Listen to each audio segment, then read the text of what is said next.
Tervetuloa Teppo Rinta-Filppula. Kiva, että pääsit tänne juttelemaan mun kanssa tänään. Ilo oli täysin mun puolella. Sä tuut yrityksestä nimeltään Mitsubishi Logisnext.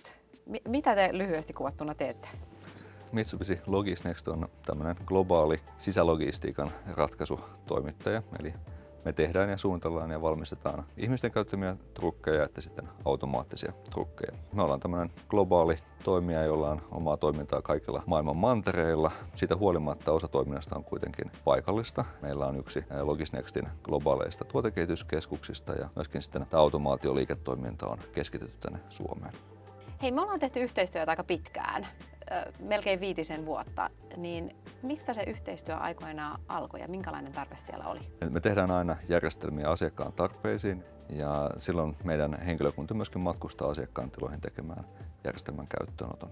Tuossa pidemmän aikana ollaan pohdittu, että miten me löydettäisiin paremmin sopivia henkilöitä tämän tyyppisiin tehtäviin. Ja tosiaan 5 vuotta sitten yhdessä Academic Worksin kanssa luotiin tämmöinen koulutusohjelma, johon rekrytoitiin ja sitten kouluttiin ihmisiä nimenomaan tekemään näitä käyttöönottotehtäviä. Ja siinä oli nimenomaan oleellista, että koulutaan siihen käyttöönottoon, mutta sitten on myös sitä matkustusvalmiutta matkustaa Suomesta ympäri maailmaa.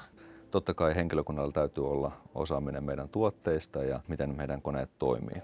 Mutta sen lisäksi heidän täytyy pystyä keskustelemaan asiakkaiden kanssa, eli kielitaitovaatimus on yksi aika olennainen asia. Ja yhtä lailla asiakkaiden kanssa toimiminen, eli tietyt sosiaaliset taidot ja neuvottelutaidot nousi myöskin aika keskeinen asia.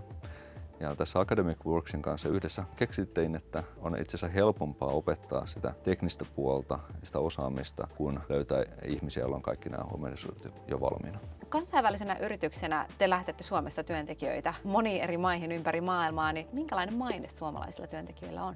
No, suomalaisilla työntekijöillä on maine tekijöinä, jotka tekevät sen, mikä on luvattu.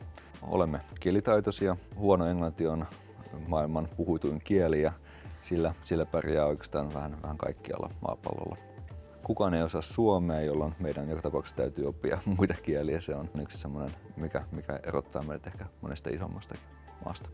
Oliko tämä uusi tapa teille lähestyä tätä resurssointia? Tämä oli meille täysin uusi tapa toimia ja nyt ollaan tosiaan 2 kertaa tehty tämmöinen koulutusohjelma yhdessä Academic Worksin kanssa. Kun tulee yhtä aikaa useampi ihminen, niin he myöskin tukevat toisiansa ja tämä huomattiin, että tämä nopeuttaa todella paljon sitä käytännön perehdytystä. Tämä on mun mielestä äärimmäisen hieno esimerkki siitä, että tehdään rohkeita ratkaisuja siellä rekrytoinnissa ja käännetäänkin se päälaille niin, että haetaan se oikea henkilö ja sitten koulutetaan ne tarvittavat taidot. Omasta puolestani voin suositella yhteistyötä. Academic Works on onnistunut erittäin hyvin tässä rekrytointipuolessa ja ihmisten löytämisessä.